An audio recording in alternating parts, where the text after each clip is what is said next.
বর্তমান ও ভবিষ্যৎ প্রজন্মের জন্য একটি বাসযোগ্য পৃথিবী করতে পরিবেশ রক্ষার বিকল্প নেই।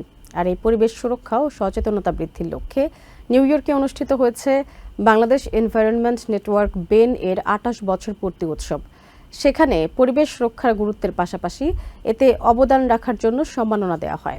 আলোচনা, সাংস্কৃতিক অনুষ্ঠান এবং তরুণ শিক্ষার্থীদের অংশগ্রহণে পুরো আয়োজন পায় ভিন্ন মাত্রা, যেখানে উচ্চারিত হয় প্রকৃতি বাঁচলে বাঁচবে বিশ্ব।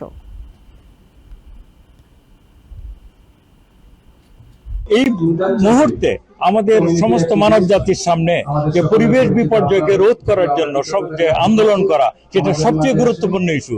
কারণ যে জলবায়ু পরিবর্তন থেকে শুরু করে তার যে অভিঘাত, আপনারা নিউ ইয়র্কে বসেও দেখছেন যে আমাদের কানাডার মতো ঠান্ডা জায়গায় যে ওয়াইল্ড ফায়ার হচ্ছে, সেটার প্রভাব এসে নিউ ইয়র্কে পৌঁছেছে।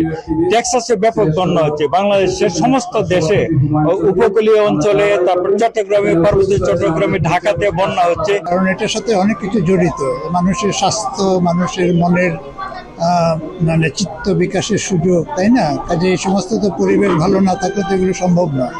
সেই জন্য আমরা পরিবেশের উপর গুরুত্ব দিচ্ছি, এবং পরিবেশ ভালো না থাকলে দেশের অর্থনীতিও ভালো থাকবে।